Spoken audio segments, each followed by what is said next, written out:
Orúkọ mi ni Tọ́pẹ́ Adébáyọ̀ tí àwọn tèmi máa ń pè mí ní Wédè. We are on the set of Ọmọ Olúwéré. Yeah, kí ló ń pè ní Olúwéré gangan? Ẹ bá ń gbọ́ ìrókò Olúwéré ìyẹn gangan ni igi tẹ́ ẹ̀ rí. Ṣé rí bó ṣe tọ́ lọ? Ìrókò Olúwéré ni. So we are talking about àwọn ọmọ tó bí bí wọ́n ṣe máa ń ṣe.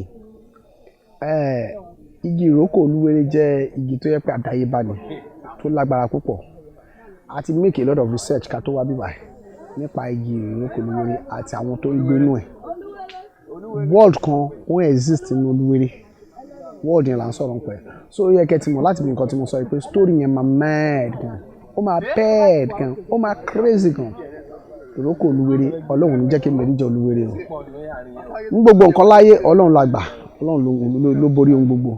Ṣùgbọ́n ó dá àwọn kankan tó fún lágbára, àwọn kìnnì ìrókò Olúwéré wà lára wọn. Irú agbára wo gan ni ìrókò Olúwéré ni? Irú nǹkan wo ló lè ṣe? Bẹ́ bá ṣe pọ́nlé sí náà ló máa pọ́n ilé. Tẹ́ bá ṣe fi sáyẹ̀ sí ló máa ṣe kíni. Watch out for the new movie Ọmọ Olúwéré. Number 1, I'm the director on the set of Ọmọ Olúwéré. Ẹ mọ̀ pé àkínbá wọn èèyàn tí ò lọ́mọ ilé ó yàtọ̀. Number 1, watch, enjoy Ọmọ Olúwéré. Number 1 movie.